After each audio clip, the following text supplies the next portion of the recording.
Here. There we go. Thank you so much for joining in.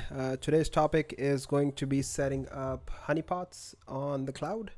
Honeypots is pretty fascinating to me. In actuality, honeypot is just nothing but an actual pot of honey, which attracts bees, flies, mosquitoes, bears, what have you. And it's a very effective tool in attracting things. So when you say attracting, what does it mean in cybersecurity? That means that Honeypot in cybersecurity is a platform and an environment which, once set up, attracts automated tools, newbie hackers who don't know the difference between a honeypot, and sometimes it's pretty hard to know the difference, honeypot and an actual production environment. And it really helps enterprises and even small companies realize what ports are being attacked on and how they can prevent or harden their their defense surfaces against such attacks. One of the finest things about honeypots is that you don't, it's least manageable. There's no maintenance in it per se. All you need to do is have a set pair of eyes and a little bit of common sense on understanding what ports are attacked and understanding and reading Kibana logs as well as those structures and make a report out of it. So it's very less maintenance. Once you set up, you can pretty much forget about it. There's no need to SSH on it unless you're changing the config files. But yeah, we will be setting up Honeypot on Google Cloud Platform because I recently got $300 credit from it on a trial basis. So I'm just going to try that out. And also, you should learn how to set it up on the cloud platform, as it's much more safer for you to set it up. And second of all, if you work as a pen test for a client and they want a cloud platform, they have a cloud platform like AWS, GCP, or Azure, you should be knowing how to set it up with all the various configurations. So that being said, let me just introduce myself. If you guys are new over here, just send a message on the Twitch chat. Say hi and what's your name, and send me a message in LinkedIn as well. You can literally find me with Shubham Kichi on LinkedIn. Tell me who you are and what your goals are in cybersecurity, and I will see if I can fit those goals in and help you guys guide in that journey. And maybe you guys can help me too. So it's a two-way street. But that being said, I have my own company called Nexus InfoSec. We do penetration testing services for clients, ranging from hedge funds to manufacturing clients as well. Recently, I was in an engagement where I was working under an assumption that there was no honeypot setup and active defenses set up on the environment, and because I was not told that in my briefings, so I just went in with my pen test tools, manual and automated both, and turns out that I was hitting a lot of ports, and I was able to enumerate further and further, go deep down in the rabbit hole, until a couple of days later when the engagement was closed. I was told that there is a honeypot, which they forgot to tell me. So that kind of triggered me to learn more about what the systems are, and I learned extensively on how to set it up, and I just want to share that with you guys. So if you are available in front of a computer, just follow my lead and we shall be able to set it up. Once the entire honeypot is set up, it should look something like this. I can pull this up over here. There we go. So it includes all the attack surfaces. On the top, you can see honey trap, cowrie, ADB honeys. All these are, oh, no, just, there we go. RDPY, those are various honeypots. These are the ones which are being attacked on, and this is happening since past 24 hours.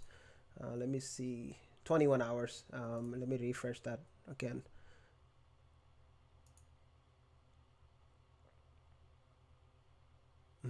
Let me go back here. Fetching failed. Tpot.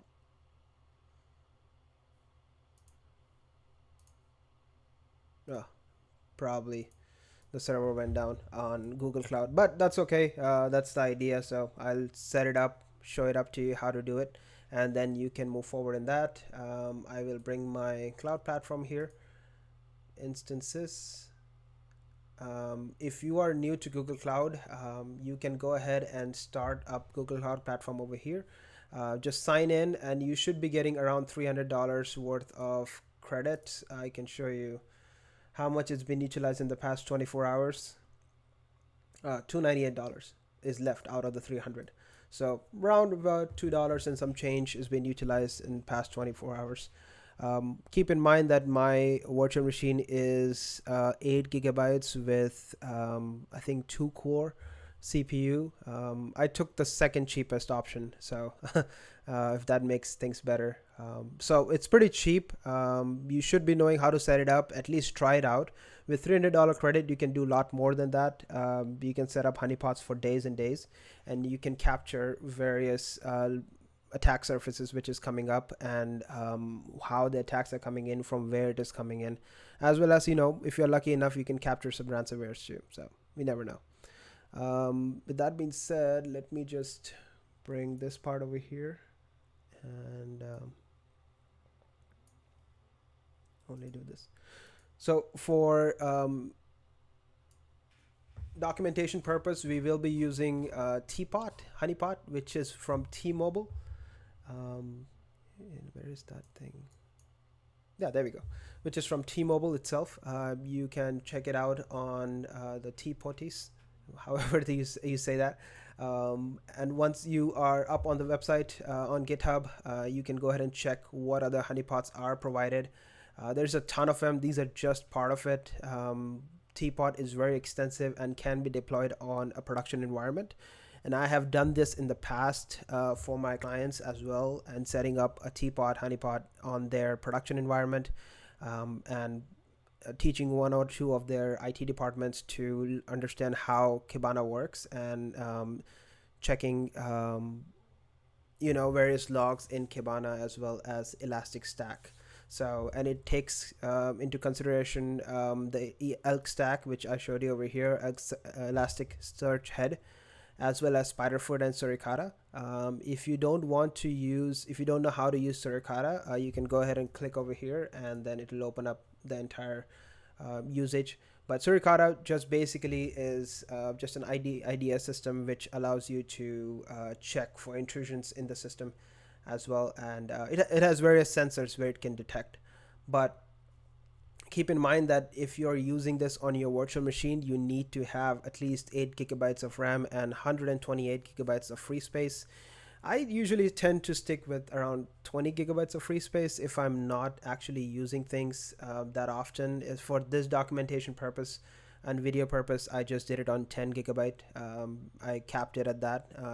The only reason they say more is because it's essential that you can keep logs for further longer time, because these days and these months actually, persistent threat actors, they are staying on the network for more than 6 months, as you know, with SolarWinds, and they are trying to enumerate further and escalate privileges, and all this needs to be documented. So if you had past 6 months of logs through a honeypot on shares as well as software, you should be able to go back in time and see and plot their MITRE attack framework on how they moved from reconnaissance as well as to total annihilation, which they did to SolarWinds. Well, anyways, so that is on your VM if you are working with a client with the VM, but you can also set it up on the cloud. I don't think so they have cloud deployments except Ansible and Terraform. They don't have Google Cloud and AWS, but that's why I'm gonna document it over here and show you how to set it up on a Google Cloud platform. But moving forward, you can just scroll down here. This is not necessary. Yeah, one thing which you need to know is your client's expectation and what business they are in. If they are in the business of medical profession, you can always set up the MedPod as well as Decompot, which is right over here.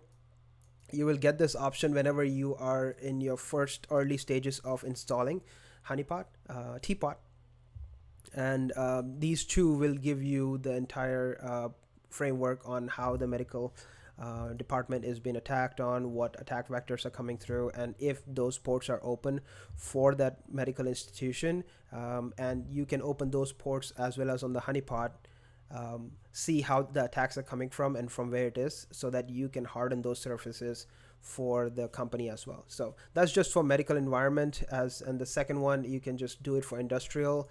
You can always have industrial like SCADA systems, which are never touch a SCADA system. Whenever you are encountered with those, just stop the entire attack, stop entire pen testing. SCADA systems are pretty scary as well. If they break, the entire network goes down. And whenever I saw it, I saw only once in my career, and I just stopped my entire enumeration and attack surface attacking on the network, because I was too scared to even touch it and break anything in it. So industrial, there is separate honeypots for that. But if you are not interested in any of these special ones, special circumstances ones, you can just go with the standard one. That's what I did. And I opened all my ports on my cloud platform to the entire internet. So no matter where the attack is coming from, it's recorded and it's been monitored. So we can move forward.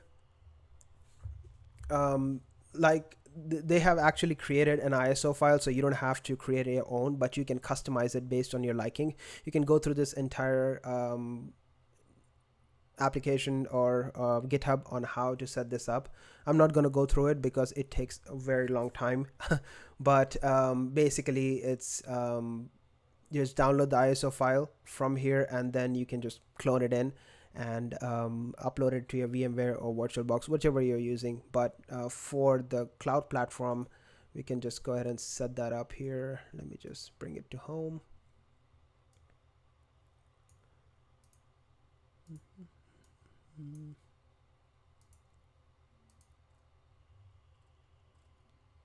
Keep in mind that if you are setting up on your home network, you need to make sure that you set up that public IP address of that virtual machine. Make sure that it is on a NAT network, and expose that outside your DMZ, demilitarized zone, for your firewall. So your firewall is at one place, and everything in front of your firewall is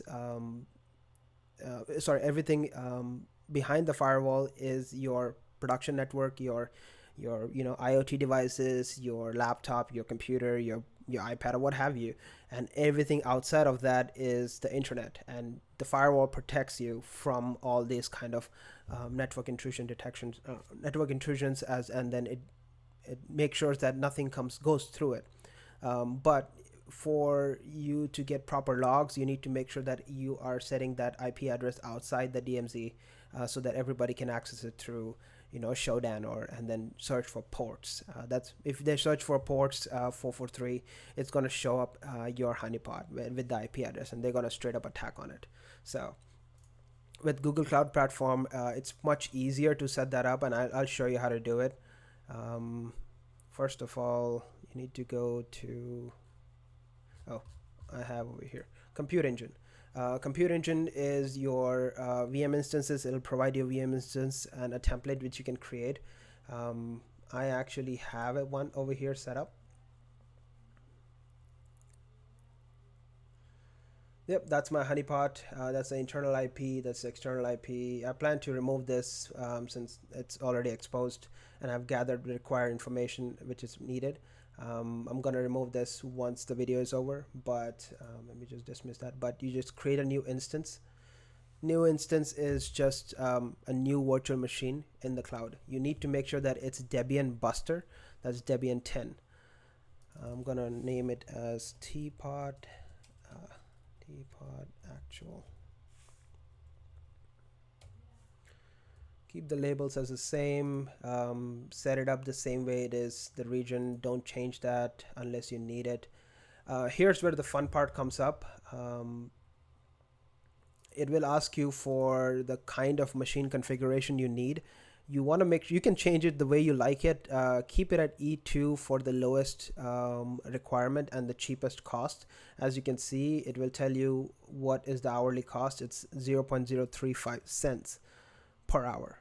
Depending on your country, this will change and how you're setting it up. But you will get $300 if you sign up on Google Cloud Platform right now, and you can take advantage of that $300. Machine type, you can just go ahead and set up to be, let's see, E2 standard 2. That's 2 virtual CPU, 8 GB memory.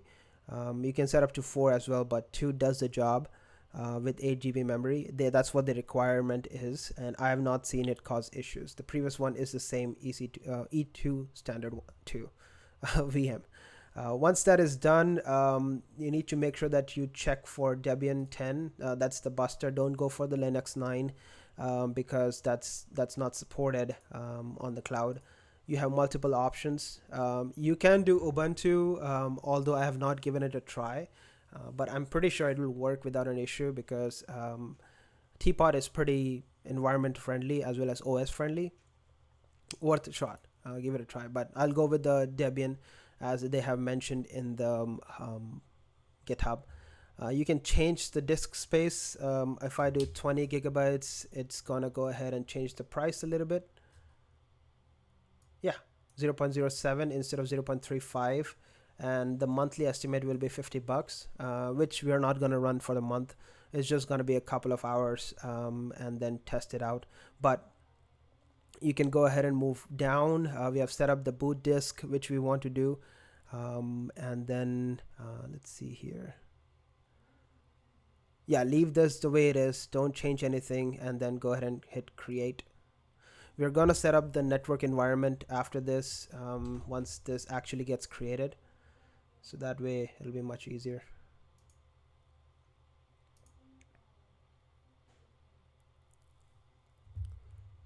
Waiting for it to get converted.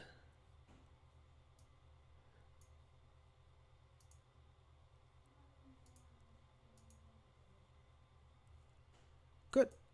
I'm gonna go ahead and reset this. I believe that's what restart means. Memory contents of the machine. Oh, no. Shuts down the instance. Cool. I'm gonna shut that down for a second here. Okay. Once you're in Tpot Actual, you can go ahead and select that and then go ahead and check into, give me a second here, the firewall rule. I want a firewall rule.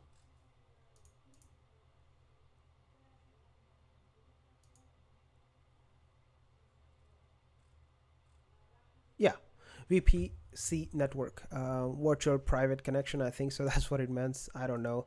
I'll just go ahead and pin that so I don't lose it again. Under VPC Network, you want to click on VPC Firewall. And firewall rules over here. It'll ask you for a new firewall rule. You click on that. Yes. Tpot Firewall Actual.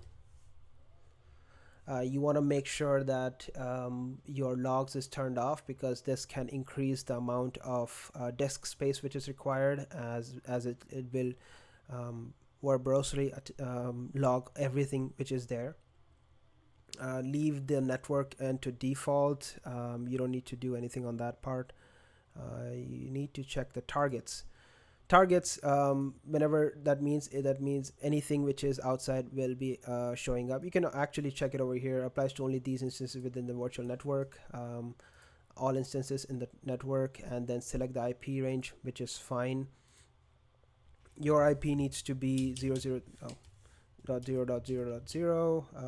/0. That should be the default one. It'll give you an example. If that's the one which you want, you say yeah, that's fine. Ports and protocols, you want to say allow all. That will enable everything to be shown up to the internet, so everybody can see what it is, what's the IP address and the ports, and you hit create. That is, once that gets created, we should be good. Yeah, Tpot Actual, all ports, just like the Come Hack Me, which I created yesterday to check this out, just to give you guys a overhead on how things look like. But They both are the same. That's what the firewall is, and that you're done with the firewall port. There's nothing more to do in it. Next thing you want to go for is VPC Network. No, you want to go for your compute engine. And then in your actual, let me just restart this real quick. In your actual, you can go ahead and click on SSH. You don't need the private key for connecting to SSH, unlike AWS, which will give you a private key for connecting on your personal laptop or whichever laptop you're using. Google Cloud Platform has its own SSH connector, which will show up over here. And it'll sign you in. It probably doesn't require any password or passcode, nothing like that. As long as you're into the platform, you should be fine. Cool. That's my email address. I'm gonna hit clear. Who am I? Oh no, you name a. Yep, that's the Tpot actual, which I'm looking at. And we can go ahead with the installation process. First and foremost, I always go ahead and do sudo apt get update and no, actually, let me just do it as root. Cool.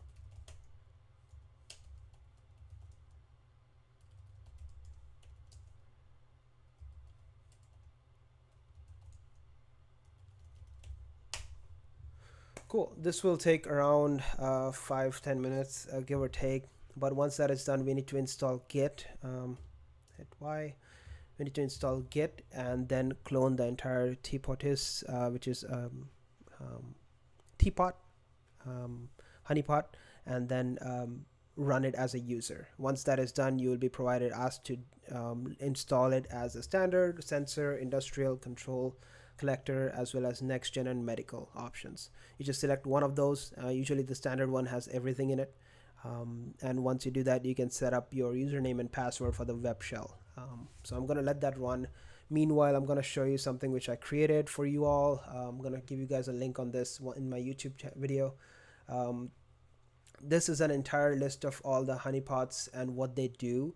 So if in case you are in a pen test where the environment is set up to have multiple SMB shares, it has multiple web servers, and it has SSH connections, these things which are already in enterprise network, and you want to make sure that you are having an active defense against it. So what do you do for it? You just make sure that you have those kind of honeypots set up in the proper places and executed, and they are reflecting back in your elk stack, which is just for reporting purposes and gathering all the information so that the actual managers who make decisions, the decision makers, can appropriately use their resources, saying that, oh yeah, we are getting more attacks this month on our SSH. Is there a leak going on? Did we leak the keys outside of the network? Are we dumping our database outside on a GitHub or GitLab's environment? So that gives them enough information and early detection systems. That's why Honeypot is so important. And I think you should keep it in your back pocket as a tool to empower companies to implement this in their network. Most people don't do that, which is kind of shame. Can you believe that? Yeah. So anyways, this is still under development. I need to put in more details into this as to different kind of environments set up.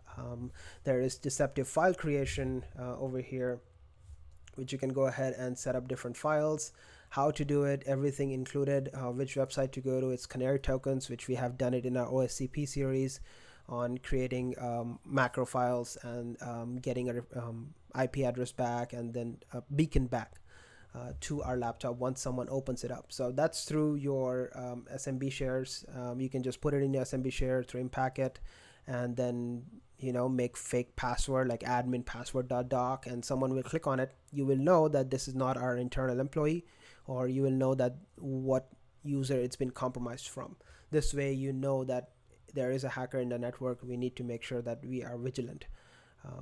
This is much better, because hackers, what they do is they just jump in and they just try to see the most low-hanging fruit and low-hanging user as well, and then brute force their password, check their files out, try to see if they can pivot into a different environment. That's basically it. That's all of pen testing, most part of it, because there's nothing more in it except finding the lowest hanging fruit and then enumerating from there, pivoting from there to a different environment, different domain, and then cracking passwords, sorts of things like that. That's it. And if you can make sure to make their lives harder by putting in these kind of speed breakers, that's what I would say, speed breakers, then things would be much more harder for them. They would not go through that route, because time is an essence for hackers and persistent threat actors. So you can create deceptive ports right over here through IP tables routing, and you can make sure that the automated scanners are attacking on those deceptive ports and wasting their time in further enumeration. And if you have, you can put your SSH port into a different port which is outside of this common, most famous 10,000 or 1,000 ports which the automated scanners hack for. It's much more easier to put it on like 6,454. That's much more harder to find than the top 1,000 or top 5,000 ports. So make sure to do that on your SSH, but that's a story for a different time. On this side, we have all these honeypots which you can create individually on your particular VM or particular environment. If the pen test doesn't require you to put in a new VM or install something like this, like a Tpot, you can always do this individually and then check it out. Cowrie is very famous for detecting SSH and telnet attacks. That's the reason, most of the quickest reason of why attackers attack a network is because they see an open SSH ports. They try dumb passwords. Sometimes it works. Just like SolarWinds 123, it worked and they got in. I don't know how they got in, but I'm pretty sure that was one of the reasons why. Conpot is what I was talking about on your SCADA systems. This is what I try to avoid whenever I see a SCADA system. Saw it only once in my pen test with a client, and tried to avoid it, tried to see if we can manipulate things outside of it, move across it, what have you. ADB Honey is for your Android debugging bridge. Not that famous in enterprise environment, but if your company is like Google, yeah, you have Android everywhere. Cisco is important because Cisco is there in pretty much every server in a company. So if you have a bunch of certifications in CCNA, you will know that there is a vulnerability running around for Cisco systems. It's always there, and some people don't patch it because apparently people love legacy systems. So if it works, why do anything on it? So, which is a very bad mentality if you ask me. If it works, that's just because it works doesn't mean that you let it stay. You have to improvise on your network because the threat actors are always improvising on ways to get in. So take a look into this.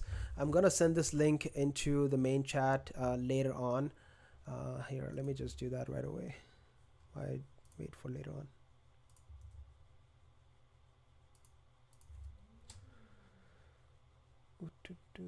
Oh, it's asking me to sign in. I don't know why it's doing that.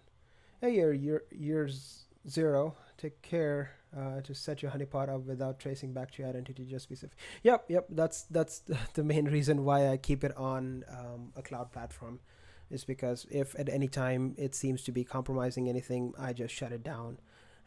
I don't usually do that. I'm actually very careful in setting up honeypots in enterprise environment, so that if it is coming back and it can be traced back inside the network, then it's a big problem. So yeah, good tip on that part.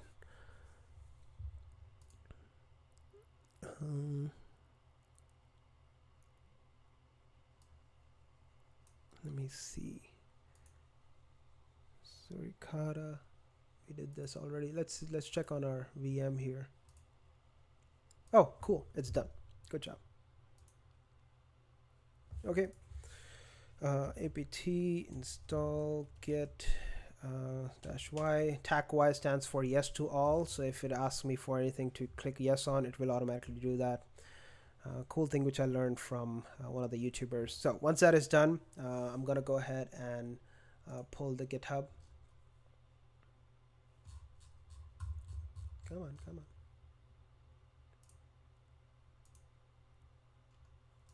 copy, pwd, no, just keep it here, git clone, yeah, copy paste works. It'll take a second, but well, great, that is done. cd t. Okay, so here you have, I'm looking for that install. Oh, there we go, install.sh. It needs to be sudo, let me see, ls-la, the permissions.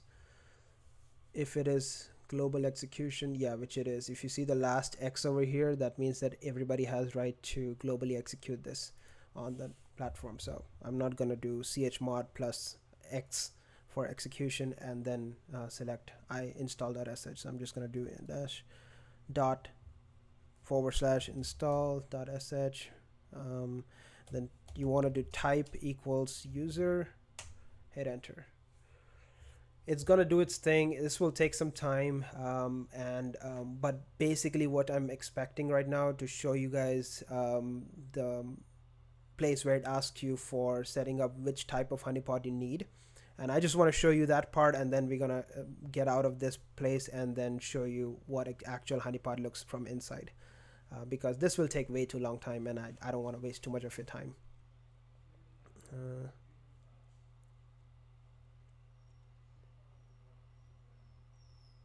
Yeah, that's what I did. Oh, my bad. Tac. Yes, Y to everything. There we go. So yeah, that's what I was trying to show you guys. It will ask you for standard, sensor, just honeypots, EWS, poster, and NSM. You want to click on the standard one, but depending on your use and your the employer, whoever asks you to do set up honeypots, just check which part they need the most in their network. But for our sake, we can just do standard. The required is 8 GB RAM and 128 GB SSD. We have same amount of that, 8 GB RAM and probably like 20 gigabytes of storage, so we should be fine. And then set up a username. Since it's Honeypot, I like Harry Potter, so I'm just gonna do Potter. Potter looks good. Set up a passcode. This is pretty much internal, so I'm just gonna do whatever. Yeah, this will take its own time. Minimize that. Let's go back to our actual honeypot, which I set up yesterday, if it is still working. Oh, good, it is working. So one piece of advice, Tpots on this port, I'll tell you why this port does not work on Chrome, because Chrome is pretty anal about this kind of connection is not private. No matter what you do, you cannot just escape that. I hate that part. But Firefox is least interested in your they know that whoever uses Firefox is pretty smart enough, so they're just gonna allow that. So this is what the internals of Tpot looks like. This is, you will have your cockpit, which is your admin control. I did not set up the admin passcode, so it's just gonna look like this. But once you set it up, you will see all the logs if it is doing a backend log systems, as well as how the status and health of the VM is. If there is any error messages, that's where you'll look at. You'll have CyberChef, easier to decipher multiple different things. I still have to discover more things in CyberChef. I've not gone through enough to give you a rundown of what it is, but I think this application is hands-on the most best thing ever invented for all these kind of setting up like HTTP requests. You can just pull this up over here, your URL, which you can do, and then just run it to see if anything comes up. So things like this are very useful. I use this sometimes for bug bounty, but I need to do more research on how to how to learn more about CyberChef. Elastic and Kibana are both part of Stack, which you need to know. If you don't want to know anything about reporting and anything like that, without that, just keep in mind that elk stack is something which you need to learn. It's free, it's open source, and that is very hot topic in the recruiting environment I'm seeing. So if you have time, just go to elk stack, just Google elk stack, and then learn as much as you can on setting it up on a production environment or any cloud environment. With this, you will know how to set it up, and you can put it on a resume, and or you can set it up for an actual client, and they'll be pretty much impressed on how you'll be able to display a cool amount of data. Security meter is T-Mobile's actual the SOC display, where it will show you everything in regards to what attacks have been happening. Attacks in 1 hour. I'll give it a try later on. I just take some time. Spiderfoot is, I want to show you Spiderfoot after what I do, show you Kibana. If they have Kibana over here. There we go. This will list you all the dashboards of various honeypots. You can pinpoint it to your particular honeypot. You can check it from here. Which honeypots is your favorite interested? I can go ahead and check for Cowrie because SSH and telnets are on my client's network. I'm going to go ahead, check for Cowrie honeypot, and then see what details I can find. I want to make sure that the time range is past 15 hours. Round to the next hour, update, refresh. All right, so this will tell me everything in regards to what happened in the past 14 hours on my network. Once this port 22 and 443 or whatever, 22, 23, and 443 were displayed outside of my firewall, how many people attacked on it, what was the attack vectors. I'm going to show you everything in it. So the attacks were around 713. The unique IP addresses were 102, and I can change the color of this to this one. The hash, I don't know what that is. If I don't know what it is, I just go ahead and Google it. HASS. Honeypot. Something will come up past the hash honeypots, something like that. I don't know, but doesn't matter. What we need to know is that attacks happened, which is 713. I can go down, check what ports Cowrie is professional in, specializing in SSH and telnet, and we can just check it out what SSH and telnet ports were attacked and from what time frame. This will give you enough leeway to make your reports on to present to your higher ups that, hey, during certain time frame we are getting more attacks from South Korea or India or China, and then we can check as to why that is happening. We don't have any employees in South Korea, so why are there attacks coming in, or anyone trying to log in? So those are something you need to look at. The Cowrie attacks by country, US, this doesn't tell you much better thing. This is much better. The US is most of it. Looks like the attacks is coming from the homeland. Russia is next. Tunisia, China, India, pretty small amount. Ukraine, Spain, South Korea. So these places are there, as well as the IP addresses. It will tell you which one is the most attacking. You can check it out. And based on that, it'll give you what are the usernames utilized to log into your SSH and what passwords are corresponding to it. So if I do root, it will user, so it'll show as 1 because that was the password utilized. So keep in mind that there is SSH and telnet honeypot set up, and anyone who tries to do any attacks on it, it registers that. This is happening every second. Anytime I refresh it, it's going to increase. Hope it increases, but every time I refresh during a different time zone, last night, because that's when everyone is having daytime, rest of the world, this kept increasing. So this is data from last night. Then you have the IP address. Now the cool part about this IP address, you can take it with a grain of salt because all these IP addresses are reflecting back to a VPN connection which they have. Some of them will not, and you need to make sure that you can brute force that properly. So I can show you. So for example, the IP address, let me see which one to take into attack mode. Okay, 176.113.161.116 looks classic VPN. In order to know and enumerate further, I'm going to go ahead and create a new scan on Spiderfoot. Spiderfoot does that same job as your Nmap, but it's online, so it's much easier. It's inbuilt into the Tpot environment. I can just check this, Tpot actual scan. That's my IP address, which I found from here. I can look more into that. It'll give me something. It's coming from Ukraine, so probably not a VPN connection. TV-net network owner, TVNet. Let's see, what is TVNet LLC?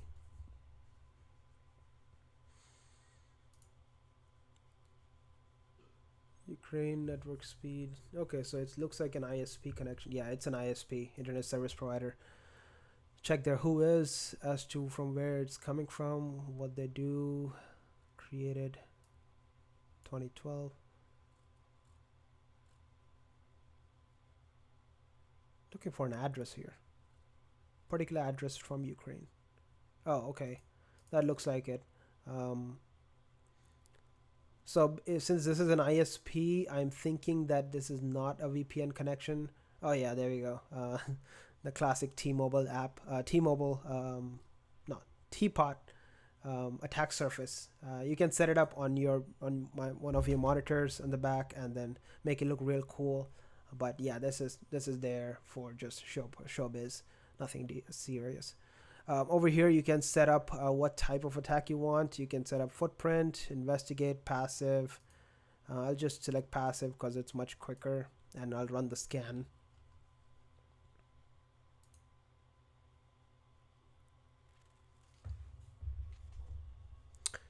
Wait for it. Still starting. I'll bring you back over here to Cowrie. I want to get out of Cowrie, show you the entire Tpot. This is the entire collection of all the honeypots which are there. This will give you the full background of what's going on. Let's see over here. 14 hours rounded. Update. Refresh.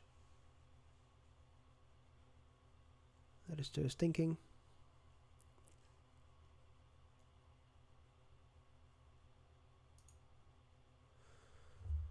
Come on, dude.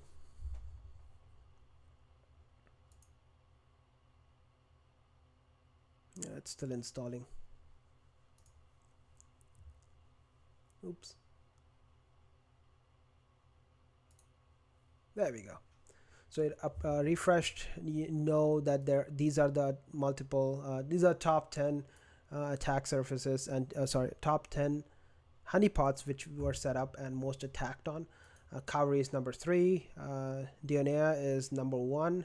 If you don't know what that does, you can always check the setup which I've done over here and then look for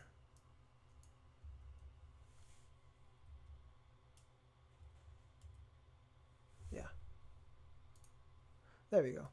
There it is. Detecting various malware exploitation vulnerabilities exposed by service outs offered to the network, and then it will show you what are the list of services which it's showing outside the network, and obviously the more the services are there, the more attacks will come through. So you have your FTP, HTTP, Memcache, as well as MongoDB, SQL, MySQL, printer setup, SIP, the voice over IP, SMB connections, super important for hackers to hack this, TFTP as well as UPnP. These are some of the services which is hosted by Dionea, and then those are attacked from the network. That's the reason why you see a huge amount of attacks coming up, 155,000 attacks in the past 14 hours on just these ports. You can scroll down further, check to see what else is available.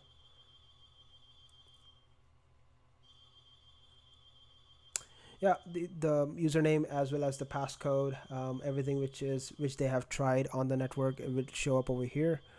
Let me just remove this real quick.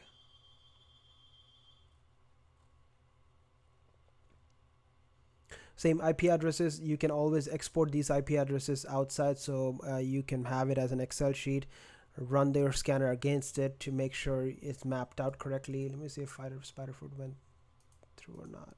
No, it's still doing its thing.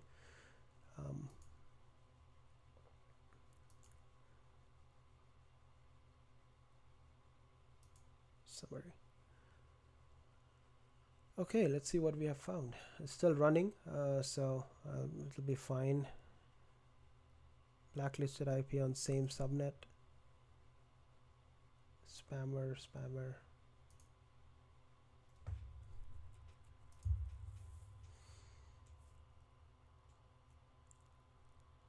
Okay, so someone created accounts through this IP address on different sites. I'm not gonna click on any one of them because I'm too paranoid. Unless it's oh, someone has a bodybuilding website where the account was created. SFP accounts. The reason why I'm seeing all this is because I have set up the APIs for various things. So whenever you see a lock, abuse IP API, you can find the APIs on their website and then put it in. Alien Vault has their own API, so it's always better to set your APIs up before you start Spiderfoot. That way you can learn more about the environment through these APIs. Else these things will not work. So just an FYI. Exit out of this. Scan Tpot actual graph. This is the actual one, and then based on that, it's linking towards different places. I don't know if this is a honeypot. Sorry, this is a VPN connection, but we can check it out. So you have 176. So the same environment.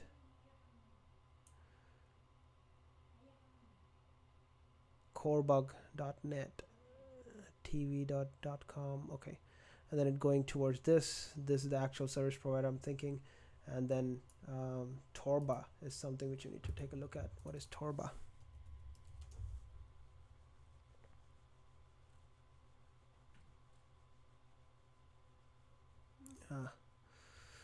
Torba UK.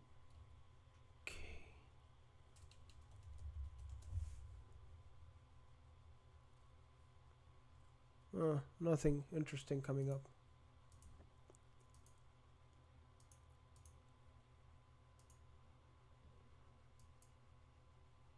Oh, these are just the websites which were showing up right over here, external sites. But what I want is public code repo, TVNet, Andrew Torba. Found something. Let's see who is Andrew Torba.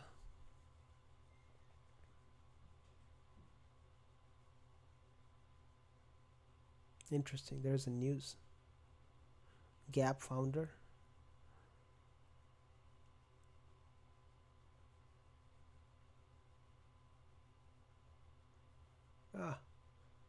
So someone, and their name showed up, so I was just googling it.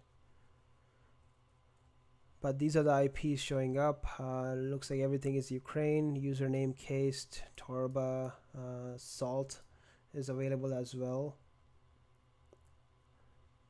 I'm looking for register in my social network owned by private entity gov. There's nothing suspicious about it. It's all free. Oh yes, for the sake of your beloved free speech. So it's a free speech activist dude who is using that VPN. So public key block, keybase. Okay, yeah, I know what this is. Trying to stay away from it. Okay, cool. So I know what this IP address was, and I moved from there. Similarly, you need to check on each IP address, your ASN networks, which is coming through. This way you can know much better on how the attack surface looks like and how to harden your ports as well as your services. If there is a need for updating your particular SMB service, you need to do that because apparently a lot of people are attacking on your SMB services as well. So very helpful. As RDP networks for 324 attacks which were happening. Let's see. and these were the IPs which were initiating that. There is a Korean telecom as well. So cool, good to know. Most of them is from China, as you can see.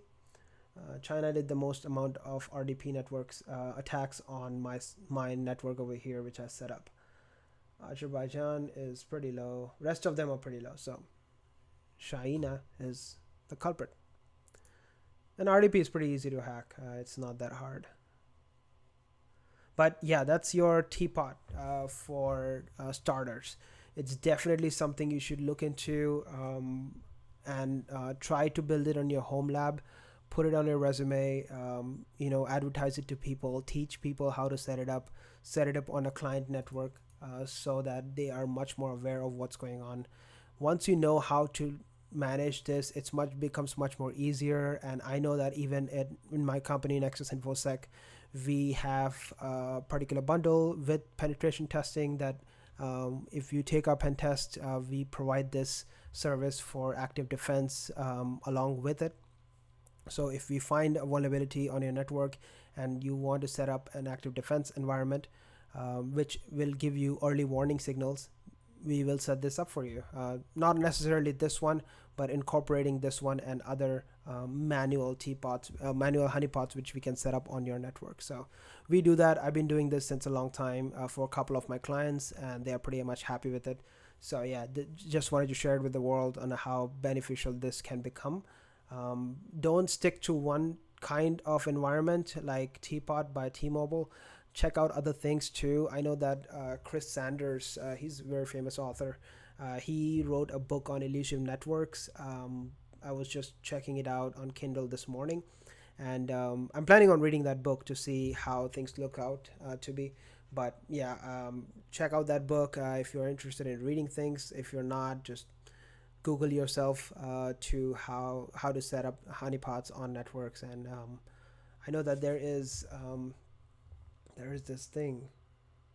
I'm a big fan of Black Hills Information Security, so if you are working at Black Hills, consider hiring me, please. I'm kind of in need for that position in Black Hills. What they did in their active countermeasures is launch this ADHD, not attention hyperdeficient disorder. It's active defense harbinger distribution. What it does is it's a VM which will have all these kind of honeypots set up manually. So these are not automated, just like I showed you, which is Tpot. You need to manually do this and then make sure that it is enabled in the system.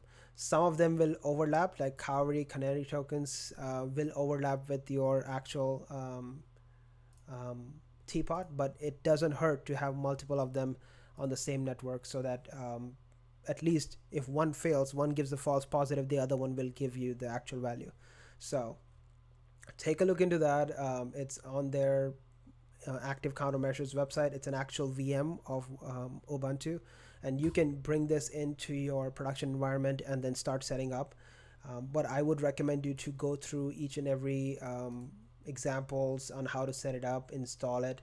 They did a fantastic job in documentations on annoyance, attribution, which means that you're attaching a particular beacon to a file folder, whichever it is, like Open Canary and things like that, Canary tokens, and then waiting for someone to click on it. That way you know that, oh yeah, this was clicked on outside our network.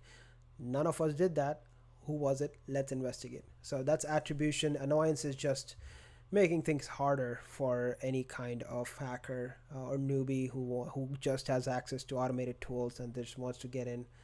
Then there's attack. There is web attacks like Beef or GCAT, Java web attacks, which is from JavaScripts and things like that. So take a look into that. Java applets, that's pretty cool. Take a look into that as well. If you're interested, definitely you can download the entire VM and then start using it from the get-go. I love Black Hills Information. The kind of work they do is pretty phenomenal. If I get an opportunity to work over there, I will definitely look into that, and then I can quit and just start tomorrow itself. So with that being said, that's all I have for today. I would like to appreciate you joining in, and whoever is watching this on YouTube, if you feel inspired to start your own defensive network environment, feel free to do that. Cybersecurity is not at all hard, and that's what I'm kind of teaching everyone, that it's definitely not hard. If you put your brains and mind into it and understanding how this environment works, you can definitely accomplish anything. I've seen nurses, accountants, as well as truck drivers and boxers getting into this field and excelling it totally within a very less time. It's not software development. Software development takes freaking centuries to become a master. Still, you get declined from interviews. But with cybersecurity, if you know a lot about these kind of things and you can set it up and you understand things better, you can explain it to people. Like on this video, jobs will come flying on your LinkedIn profile, and people will start calling you. So just remember to put the macros in an Excel file and not a Word doc. Yeah, Word docs, it doesn't work properly. Thanks for pointing that out. If you don't know what he's talking about, bummer. Let me show you this. Yeah, Excel files are much more easier to open up macros in, because it will just give you a prompt on the top. Hey, this file has macros. Do you want to enable macros? And 95% of the people who uses Excel, which is pretty much everyone in middle management, have a habit of clicking on that enable macros button, and that just leads to an automated running of macros. You don't have to do anything, and then you're compromised. It's just that easy. So try to keep in mind, try to read the extension.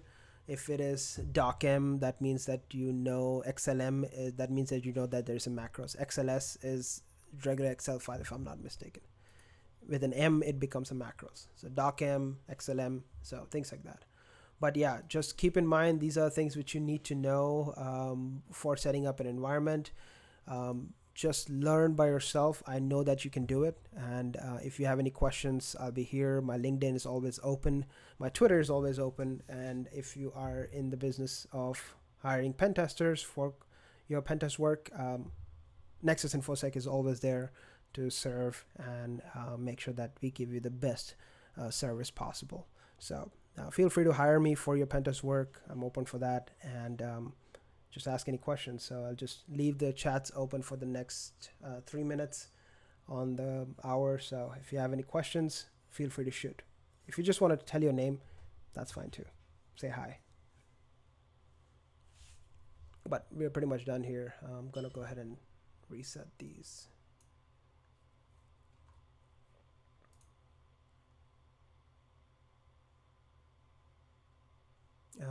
Yeah, that's fine, dude.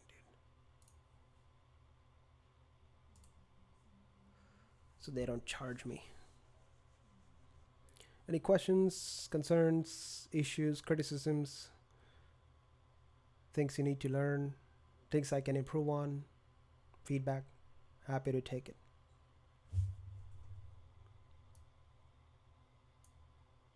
Oh yeah, my LinkedIn is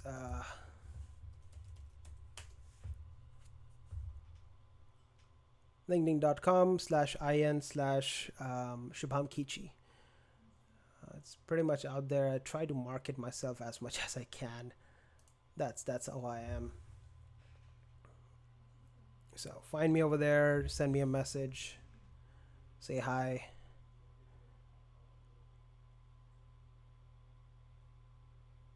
Yeah. And Twitter goes by the same name, InfoSec Bro. I try to keep it as coherent as possible with my Twitch.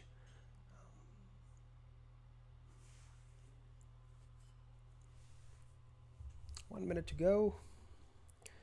Let me know if you have any questions. I'll put this on YouTube just if you're curious. Yes, this will go on YouTube after this video has been recorded at 5 o'clock. I'll post this on YouTube in an hour, and I'll make sure to publicize that on LinkedIn and Twitter, which is where my audience is located, so everybody knows that there is Honeypot video coming up. So don't worry about that. If you missed it, if you're a different time zone, I totally get it.